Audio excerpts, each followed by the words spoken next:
Welcome to Lip Service for Contractors. Here you'll learn what moves the needle in your business. With your hosts, Brigham, the deep thinker, Josh, the $100 million contractor, Zach, the confused millennial, Laura, the foreigner. Lip service. It's not about dictatorship. It's about leadership. It's not about duplication. It's about innovation. It's not about stuff. It's about your people. Strap in and get ready for some lip service. And we're back with another podcast, Lip Service for Contractors. You guys, we've got a fantastic show for you today. Peter Drucker, he is a marketing phenom. And one of the best things he has ever said is that think about innovation and marketing. They are the two most important things in your business. And of course, everything else is expense. And that's exactly what we're going to be talking about today is marketing. So we'll talk to you about that in 60 seconds. Power Selling Pros is the customer service coaching company for contractors. Their one-on-one coaching for CSRs helps contractors book at least 85% of their calls and wow more customers.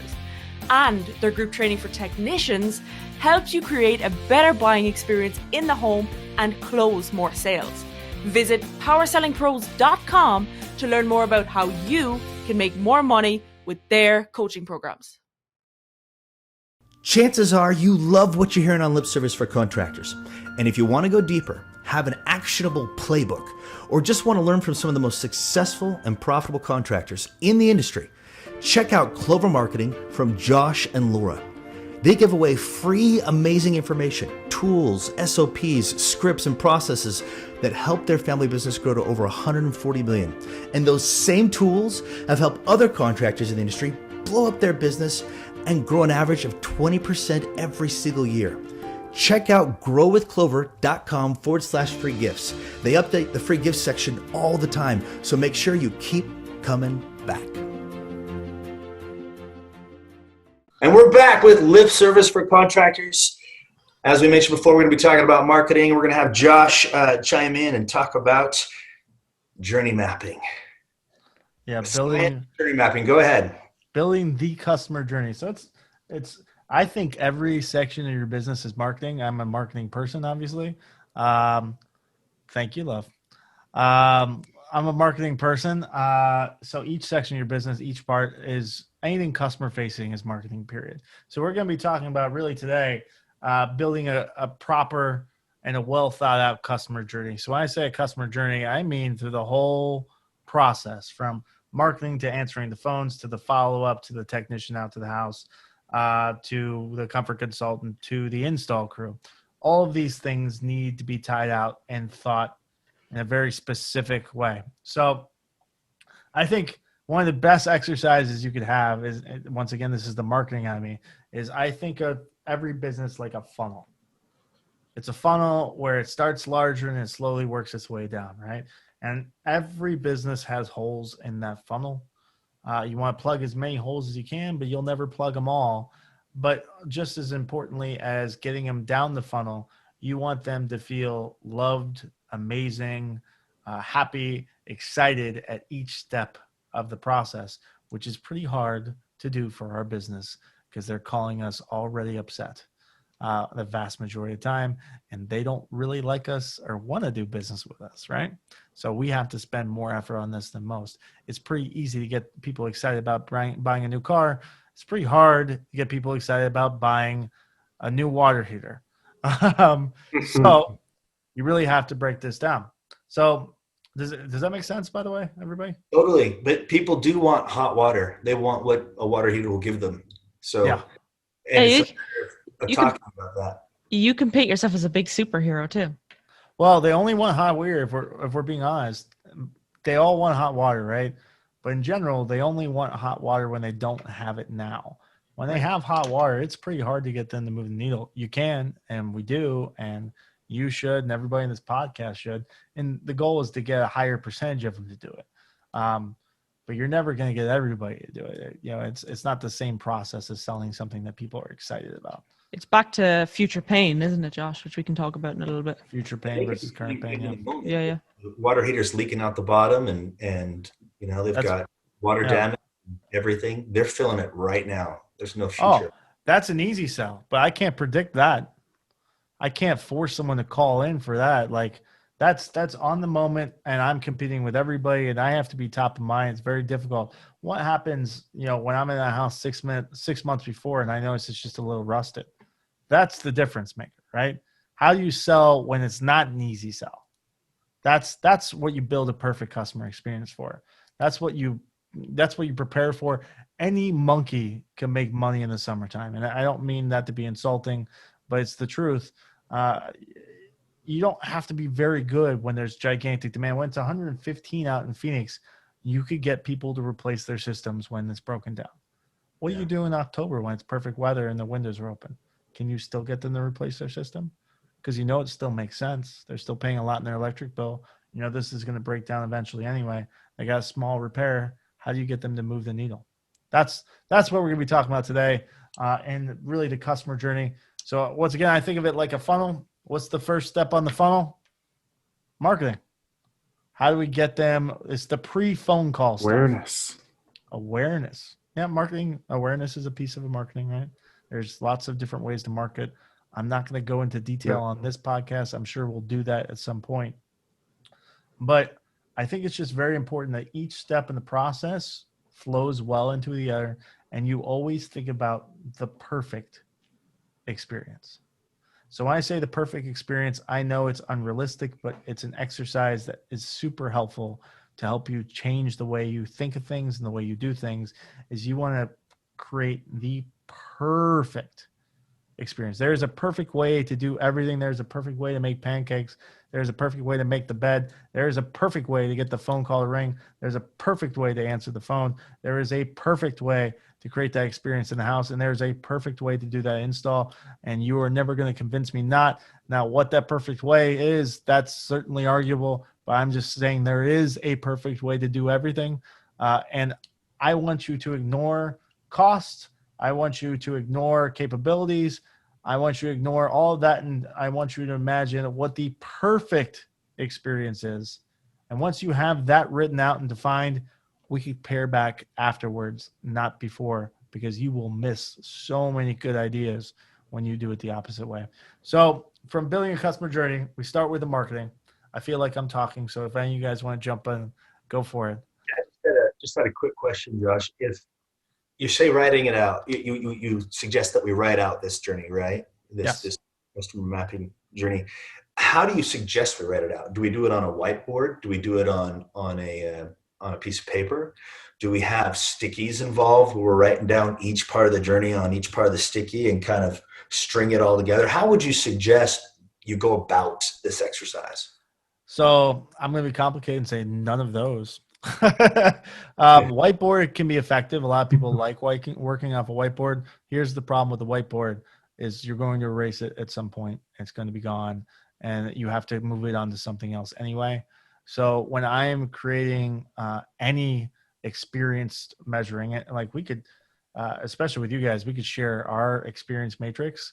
It's, a decision tree. It's pretty freaking cool, to be honest. We always try to do it digitally so it has legs and so I can share it with other people.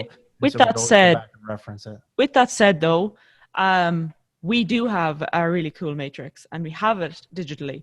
However, some people come up with better ideas when they physically write it first. Yeah. And me and Josh came up with ours when we were on a flight, and we did it physically because we didn't have internet.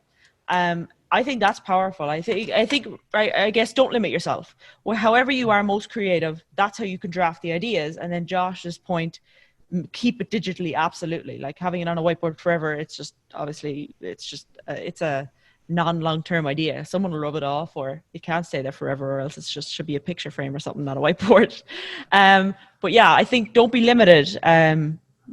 Write wherever you're most creative, but definitely make it digital. Sorry, Josh, keep going. Yeah, and part of being digital long-term too is like you should revisit these things, and because capabilities change, mindsets change, opportunities change, you change, customers change. They're somewhat fluid. So you always want to be able to go back and edit it.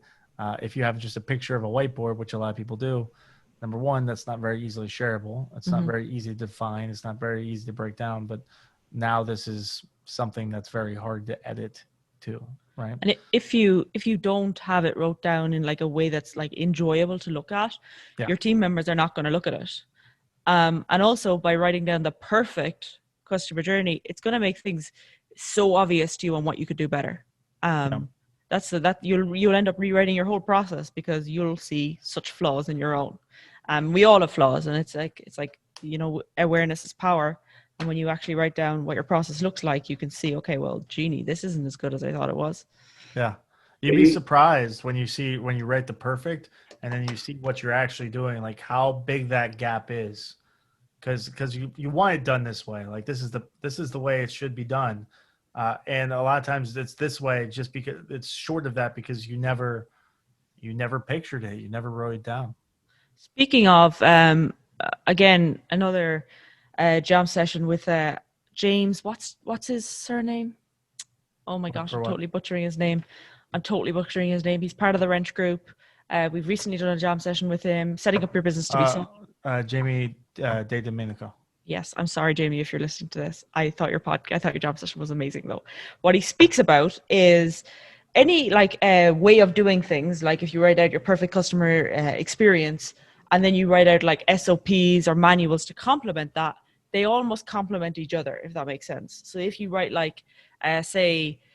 write an SOP, or say you write an SOP or a manual for your CSRs, that must be aligned with your dispatcher's manual, and that then must be aligned with your techs. Again, there has to be transparency between them all. So don't write them as like standalone manuals or standalone SOPs. They must all think of it like a jigsaw. They all have to slide into one another. Yeah, think of it like a funnel, right? They should have the same experience the whole way through. Absolutely, better analogy. So let's. Where does it begin? Where does the customer journey begin? It starts with marketing, but really you need to start one step before that, because the marketing is the first time they have contact with you, right? And that could be television, radio, digital ads. It could be telemarketing. It could be it doesn't matter what it is. There's one step before that, which is, who am I? What's my USP, my unique selling position? Why use me over other people, right? So that's the very first part of the customer journey, right? Why use us? And the second part to that is not only why use us, but who are we?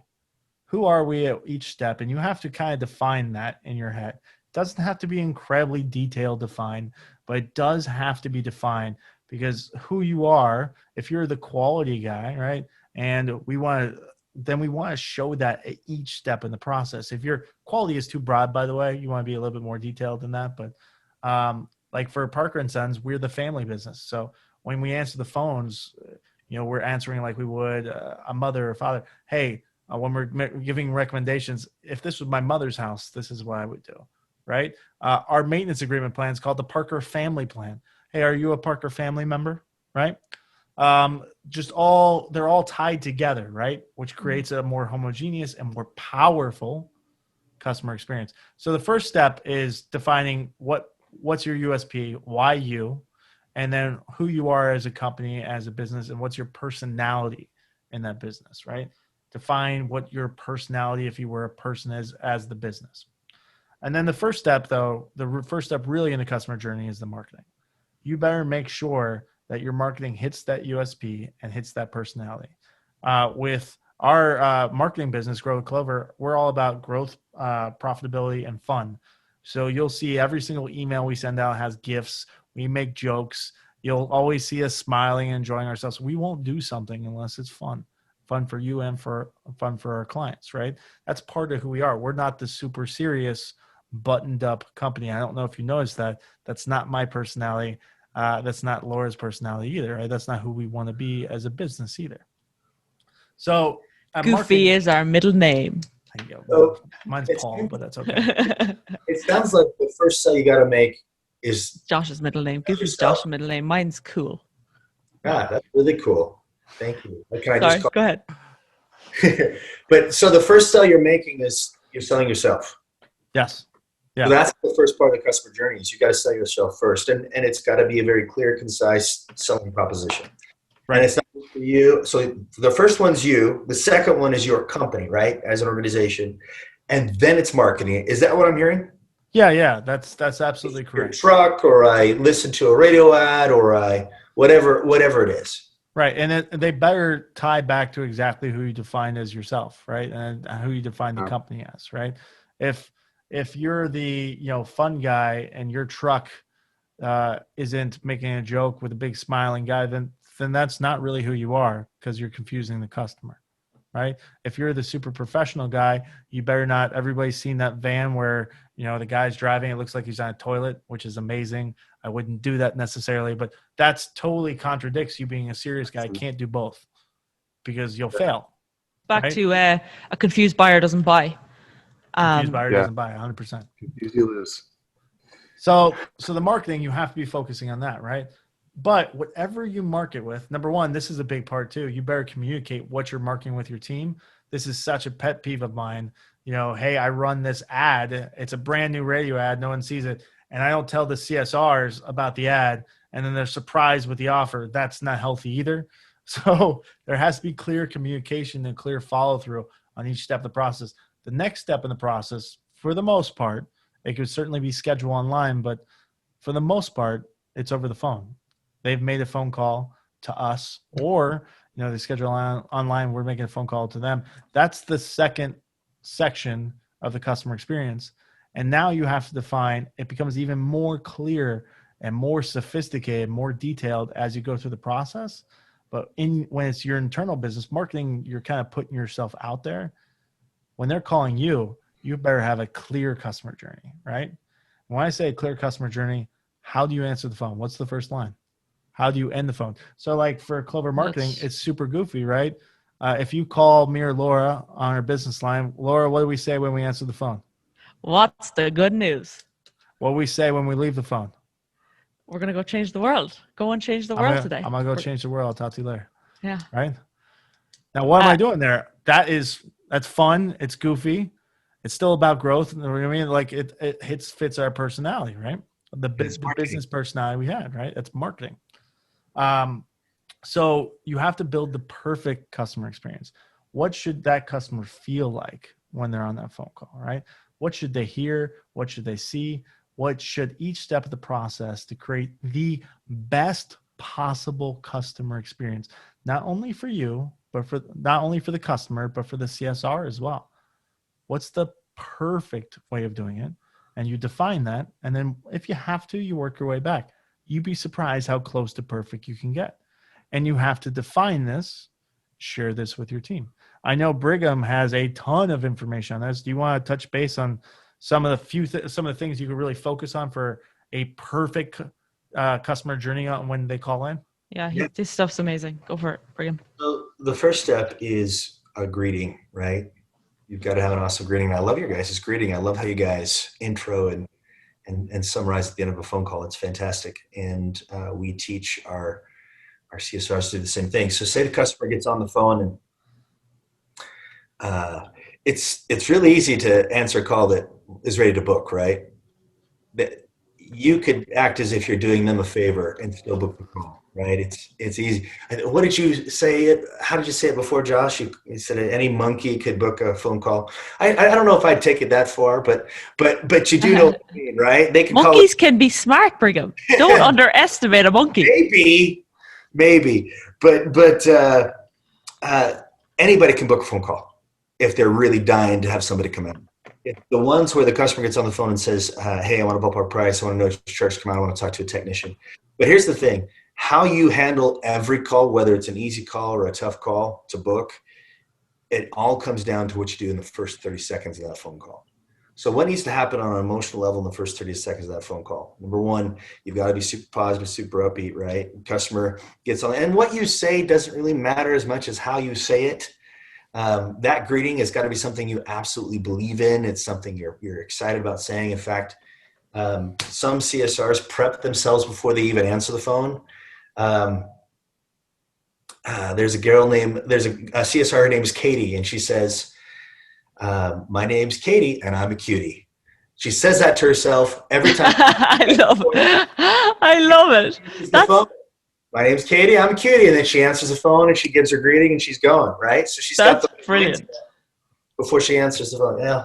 Yeah, she's really smart. So there's that greeting. You got to make sure you're positive. Why? Because positivity, as you know, attracts people. And so you're positive with your greeting, no matter what they say, how they say it. If they don't give you enough information. So for example, let's say they say, I'm just looking for a ballpark price, which never happens, right? Never happens. Hey, I'm just looking for a ballpark price. Great. Tell me more about your situation. What's going on? Well, now I'm going to get them talking about their situation. Now, see, the thing is, the customer has an emotional need. They want to be heard. They want to be cared about, and they want to be reassured they've called the right place. These are their emotional needs. They have to have answered. Now, if you get into what's your address, what's your phone number, all that stuff, they're going to be uncomfortable with all that if they do not believe that you understand the situation. If they do not believe that you care about them, why would they even work with you, right? Why am I giving my information? And I'm literally wasting my time right now. And if they're not sure that they've called the right place, they're not going to want to give you any of that. So what do you do first? You take care of those emotional needs first. You say, okay, tell me more about your situation. Well, I've got this air conditioner. It's blowing hot air. Oh my gosh, that's terrible. How long has it been doing that? What did I just do? I'm showing them that I care about their situation. Well, it's been happening for the last couple of days. It turns on intermittently, but the air that's coming out, it's actually warmer than the air outside. Wow, it's awful. Well, look, we can help you with that. What did I just do there? In that one sentence, I said, I can help them, reassuring them that they've called the right place. So now I'm taking care of their emotional needs right out of the gate. So now I can ask, when would you like us to come out? Get them thinking about us actually coming out, not about the price, not about anything else except us coming out to their home. And that's why you asked that question. When would you like us to come out? And let's say they say this afternoon to be great. Great. Let me get your contact information. We'll look at the schedule together. Did I say I could come out right now? Of course not. I just asked, when would you like us to come out? So now our goal is to find out what their expectation is and find out how I can meet it, whether by booking it or putting them on an urgency list or what have you, and we go on from there. But the first 30 seconds of that phone call, completely mapped out, step by step, within the first 30 seconds. If you do it right, you'll book it every time. Have you got something, Brigham, that something that we could attach here to the show notes on kind of an outline of what that step is? Yeah, so we'll send you a call flow that outlines the first 30 seconds of the phone call. I'm sure Zach's got access to that. We can pop it here in the show notes, guys. So for all listeners, it'll be in the show notes. Yeah. Here's the beauty to that, and here's the point to that, right? So Brigham has already spelled out, and you need to have this spelled out exactly how the perfect call would work, right? Step by step, the first 30 seconds. But then after that, there are exactly which questions you should be asking about contact information, in which order. By the way, you better be ending with some sort of opportunity or offer, right? At the end of each call, you define exactly what that CSR should be saying on the phone, and an ideal circumstance. And it better be tied back to the marketing, right? Like they should be aware, they should have the same feeling on that phone call that they did with the marketing, the same concept, the same voice, the same image of your business personality in their head, right? Then what's the next step? The next step, a lot of people think it's when the technician comes out, but there's actually a step in between, and it's an ignored step because there could be a lot of time or a little time. It kind of depends on the time of year, and that's the time in between the CSR booking the call and the technician come out. I call it the warm-up section, right? A lot of people ignore this, but you can create an amazing customer experience by filling that gap. And when I say filling the gap, you don't have to do a lot of effort, a lot of work here. Generally, I suggest emails and text messages. You send the email to try to take care of buyer's remorse. So the person's that's not there, you're trying to attack them. Right. So if the wife is at home and the husband's at work, that's what that email's for. Right. Because the odds of them checking their email before you come out is lower, but text message, very high. You want to make sure you do a text message and warm them up. Now you could be lazy about this and you could just send a simple text message saying, hey, we're excited to come work with you. Or you could do it in the right way and a perfect way. And you should define what that perfect way is. For me, I think the perfect way is a video. A video, ideally, you could do it from the company. You could kind of do this if you want to be a little bit simpler about it. But the ideal way is from the technician. Hey, my name is Josh. I'm going to be coming out to your house today. I will not talk about how long I've been in the business, what my qualifications are, how good I'm at fixing systems. That's not the point of this. I want to introduce me. They've had a conversation with me. They feel more comfortable when I come to the house with me, not the business, me, because ultimately when I'm in the house, I am the business, period. Right. Especially so many people, I see it a lot with women, are actually uncomfortable with people coming out of their house, For sure. especially if like the husband's not at home when they're home alone. And Or kids. Their or kids are in the kids, house, their yeah. kids are in the house, right? So if you can create that level of comfort and trust, which that level of comfort just before you come into the home, you not just make them feel better about you coming, you also because they trust you more, they're relaxed more, and as a result, people buy from people they trust.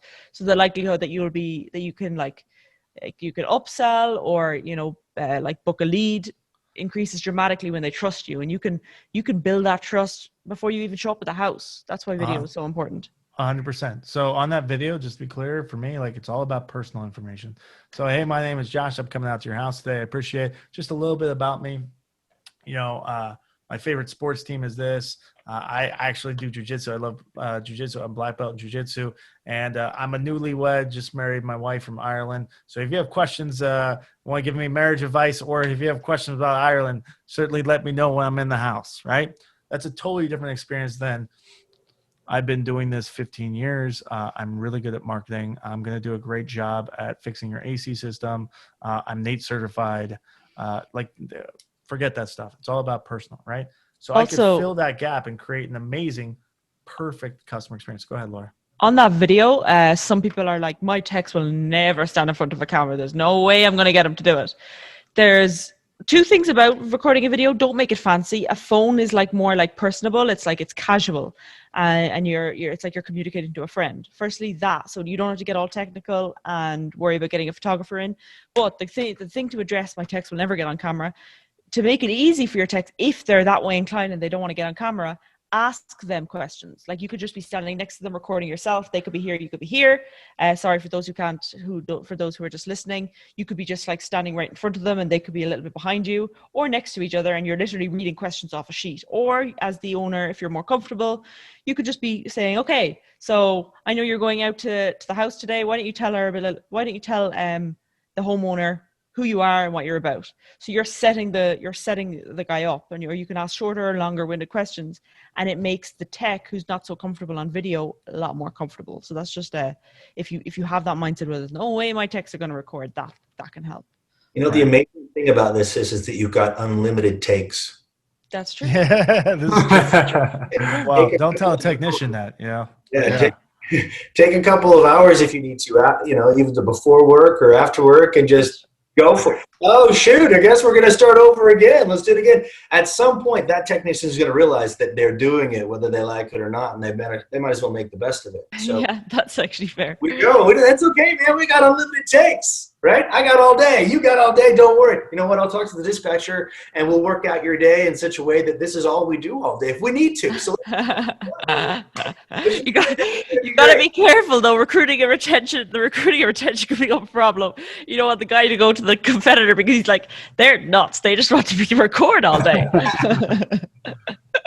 No, it's a powerful tool. There's no doubt about it. And then it goes into like automation and stuff, so you don't have to be recording videos every time, of course. But let's get back to the customer journey. So keep going, Josh. How detailed do we want to get? Do we get to the point where we're saying, all right, park your truck here in this way, walk up to the house, don't skip to the house, right? And I'm just being ridiculous at this point. But knock on the door and then go back down 2 steps, just so that you're not. Would you change the way the journey is based on the technician? Let's say the technician's a really big guy. Do you change it based on how big or small? Or no? Say how detailed do we get with this journey? And do we modify it with every individual, or keep it consistent? So the answer to that is you get incredibly detailed because you're building the perfect system, right? And then you can build a checklist that's simplified off of that. But when you build the perfect journey, you want to be as detailed as you possibly can, and you can pull back, but you want to start with the perfect in mind. So absolutely, the next step is the technician coming out, right? And you absolutely say, hey, here's where you park. By the way, it's in the street, ideally directly in front of the door. Why is that, right? It's so they see the van right when you open the door. It's branded. It helps you feel more comfortable. Yes, you walk across their driveway, never cross their yard, because some people get upset about that. You never ring the doorbell, right? Friends knock, and beyond that, you don't know if there's a sleeping child. You don't know what the situation. You always knock. You step back. You break down every single step of the customer journey as detailed as we can. We have an incredibly detailed version, and which we could share with them too. Is the perfect customer experience when the technician comes out. All of them are incredibly detailed. The more detailed, the better, and they have to be the same. You don't make adjustments by individual team members, and it's very important that you don't make adjustments because if they call today and they call next week, if they have different experiences, one will always be better than the other. And when you have one poor experience, you forcing a poor experience, you're less likely to do business with you. If that second time they're not as good as the first time, you've set yourself up for failure. They need to be the same every single time, every single team member. I mean, Brigham will maybe disagree with this a little bit, but people ultimately are replaceable when you have good systems. The best people are very difficult to replace, but everyone is replaceable. Everyone. And you cannot build a large successful business off of hiring and retaining the absolute best people in the industry, because it's very difficult to do that. You have to build the best people. The way you build the best people is by having the systems, the ideas, the concepts to make people amazing people. Like a good example is like Parker and Sons, right? We have people that sell $3, $4, $5 million in equipment sales every single year at Parker and Sons. When they came to Parker and Sons, they did not sell that much. By the way, when they leave, everyone leaves at some point. We hope it's for retirement, but everybody leaves. When they leave and they go to another company, they will not sell that much again. And it's because the systems we put in place is identifying the perfect journey, the perfect sales presentation, the perfect communication with the customer. We set them up for success, not just by themselves, but all the steps previous tie into it too. So they have this amazing feeling about the way the marketing was, the way you answered the phone. They got that warm, fuzzy feeling when that video came out. The service tech did an amazing job, right? And now this comfort consultant's coming out and doing an amazing job too. So you have to define it incredibly specifically, and it has to be one size fits all. Now they could deviate off that on their own time, but I'm never going to build a system that says, hey, just make it up based on how you feel. They're speaking when Josh spoke about people are replaceable, absolutely, and you can't grow a business thinking that the people are going to stay around forever, because they may not. They will not. They will not. Especially millennials now. They like to jump around. It's not like one place. So, but especially confused ones. Yeah, there you go. No. If you saw, whoever's not watching this, Zach, that was funny. So the reason I chimed in there was there's a book called The E-Myth, and it basically it teaches you the importance of systems and how to build them. Any small business owner needs to read that. It's like required reading. It's incredible, game-changing stuff. It will shape your mindset entirely different, to the point that you can build systems, and it makes people totally replaceable. And you don't have to recruit high-end talent, which end up costing more, because if you have the right systems, back to the whole monkey analogy we used earlier, like people can follow them. It's like anybody can follow a recipe, like anybody can follow the perfect journey if they're given clear instructions. That's basically a system. Building clear instructions is a system. Listen to the book. It's amazing. Keep going, Josh. So I have before you go on, Josh, I have so many questions right now that I have to get some answers to. Okay, so number one, I'm curious for your take on this. We were working with a company a few weeks ago, and we were specifically working with the technicians, and they had one guy who was underperforming in sales dramatically compared to all the other technicians. And so one of the members of our team worked with them, and they tried to get to know this technician, what his strengths are, his unique abilities and strengths, because for them, the system just wasn't working with this technician. And they found out this technician was very empathetic. He didn't like selling. Anytime the customer showed any resistance to his pitch, he totally backed off, and his sales numbers suffered for it. But when they found out he was very empathetic, they helped him go into the customer's home with the intention of understanding their emotional pain points as it relates to the system that they're trying to sell, as it relates to the problem that they were trying to solve. And by reframing it in that way for him, he could now present their solutions as options to solve emotional pains, as opposed to selling a system. Moral of the story is he didn't sell like any of the other technicians. He did not follow the same process as a lot of them. Instead, he tried to go in with this empathy first mindset and solve emotional problems for customers instead of selling a system like all the other guys. Mm-hmm. In a very short time, he started outperforming all the other technicians. Mm-hmm. So there's not a system that they're all following at that point, right? Some of them are following the system. He's doing something on his own, but he's performing at a higher level than the rest of them.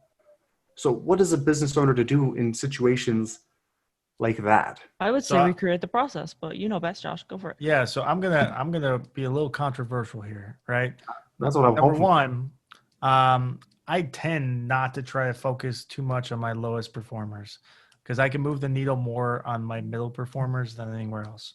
So middle and high is where I tend to focus. So in general, it's really easy to take one outlier and say, hey, this didn't work for him. When he didn't follow the system, he did better. And that's great.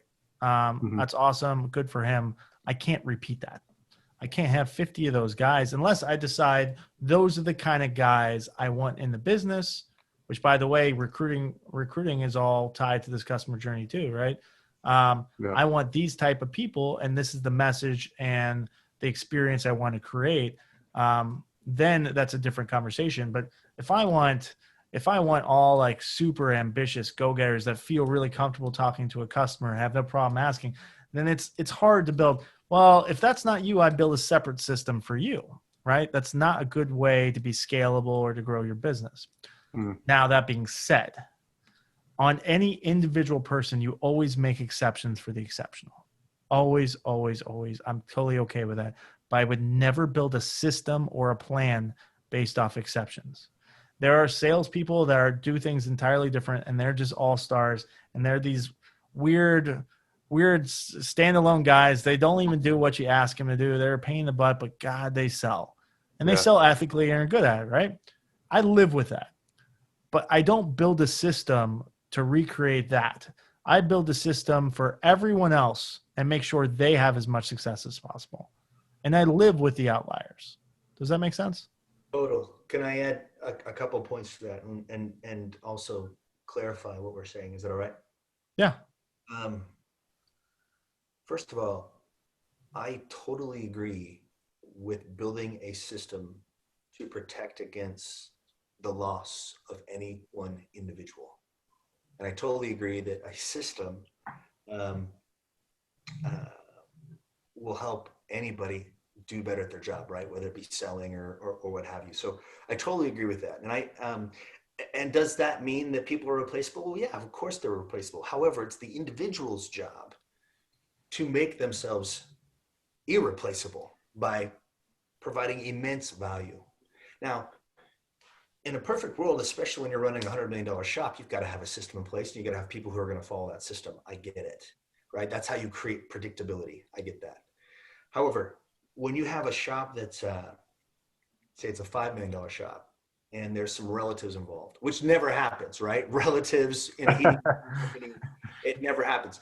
But these relatives, you're probably not going to fire them. Now, you may go to an event and say at that event, oh man, I'm getting my brother off the bus, finally. And 6 months later, you're like, hey, is your brother still on the bus? Yeah, he's still on the bus. Okay. and you know they're still going to be on the bus. And so the question becomes, all right, if this person is going to stay on the bus, what are their strengths? Where can we put them where they will best benefit the organization?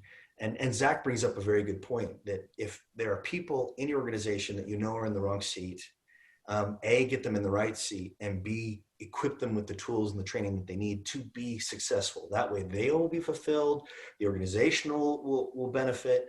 And I realize in a perfect world, we're going to have systems in place that everybody can follow. But the fact of the matter is that every system, no matter how good it is, you're probably going to have 80% of the people who have success with it.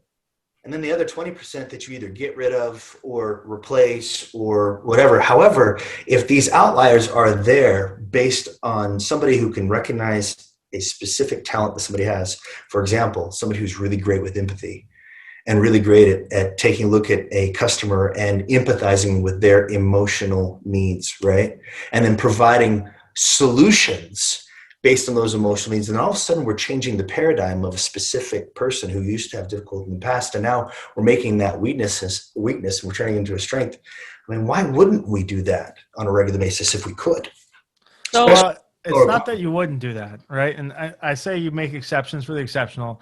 Exceptional may not mean exceptional numbers. That could be your brother or your cousins in the business. They're exceptional in a different way, right? But it's really easy to say like, hey, I could make customize a process for every single one, be totally different. Number one, whether you realize it or not, that's not a good customer experience. So if another tech comes out afterwards and it's a totally different experience, you've created a poor customer experience. Mm-hmm. Number two, it's just not realistic. Yes, when we have 100 techs, you definitely can't do it. If you have 4 techs or 5 techs, by the way, you can't do it either. It may feel like you can do it, but that time, energy, effort spent on someone who doesn't fit the system, doesn't fit your culture probably, which is why they don't fit the system, then you're wasting valuable effort, energy, time, money on something that you'd be doing somewhere else. The people that fit your culture will fit your system. There are always outliers, but they are far and few between, and you live with those outliers. But you can't customize everything, right? Like if that guy is entirely different than the rest of your team, what does that tell you about them? It tells they're the odd man out. And to be clear, like it's good to have different perspectives, right? But cultures are built. You either build your culture or it chooses it for you, right? Like you choose your culture, it chooses it for you. Do not let it choose it for you. Like you should have a say in this. You should have control. That one guy, and empathetic, like that's, to be clear, that guy was just not empathetic. I'm betting he's following pretty much the same system. You just wrapped his head around it differently, right? And if that's the case, that's perfect, right? Then he's still following the system, right? Yeah. But if it's a guy that doesn't follow the system because he doesn't fit, right? If he's that guy, he's used to be a commercial technician and just doesn't communicate well with customers. And because of that, he doesn't fit the system, then that means he's probably not a good fit for that position. So, or potentially your company. So I totally agree with your standpoint. Basically what you're saying is cool. So you sold him on why it was important to follow the system. Exactly. That's what you're saying. So, and we didn't know where this podcast was going to go, but what we just did is we agreed, where in the beginning it sounded like we weren't going to agree, but we totally agree. We're just saying the same thing different ways, which is fantastic. Yeah. So we're painting the perfect customer journey here. And we've gone off on, I suppose we have gone into the weeds on certain things. Yes, given actionables, pay attention to all the points. However, I think we need to split this up. We've touched on marketing. We've touched on how answering the phone is such an important step in the funnel. And then we spoke about like having that system that can set up anybody in the business for success, but also, but I think we've nailed more in on the tech. There's so much more to the perfect customer journey though. There's, when in the house, how to present, how, to set up a lead, all of that. Let's do this, Laura. Let's do this. Let's just kind of summarize, and we can always come back and touch on this later, but the customer journey, each step, the point of this conversation is you have to think of each section in your business and each touch point as a different experience, and you have to build the perfect experience, right? Yeah. And you can work your way back, but you start with the perfect. And let me just go through the whole process just so we're all on the same page. Mm-hmm. And then you could put, all the listeners could put your own kind of thought into what you're perfect. You could reach out to us and we'll give you some of this stuff. You can reach out to Brigham, we'll give you this stuff. Use it as a framework. But use it as a framework, right? But here's the entire customer journey, because a lot of people ignore certain sections of it, right? There's the marketing, and the handoff to answering the phones. So your call center, right? Call center to the warm up to the actual tech out into the house, right? Each one of these need their own perfect customer journey. Then if it's a good call, right, it's an older system, and the handoff to the comfort consultant, or if you have selling techs, what that transition looks like, right? Then from the comfort consultant or the selling tech to the installer, what's the warm up in between those, right? And what's that perfect install, that perfect customer experience on the install? And this is one that almost no one buys into. What's the follow-up process afterwards, right? Mm-hmm. It's not just a happy call. How are you building a fence around the customer, making them feel warmed and loved, not only that day, but a week, a month, a year later? What's your long-term nurture look like? What's your reach out process to your current customers, right? That all ties together, right? You need to make sure not only are you creating a amazing experience, and they all tie together, but when they first call, but after the entire process is done, how do we make sure not only do they love us and they're feeling loved and feeling great and they're getting the same experience, but they never go back out to Google. I'm building a fence around the customer, making sure they come directly back to me and skip the whole marketing step, right?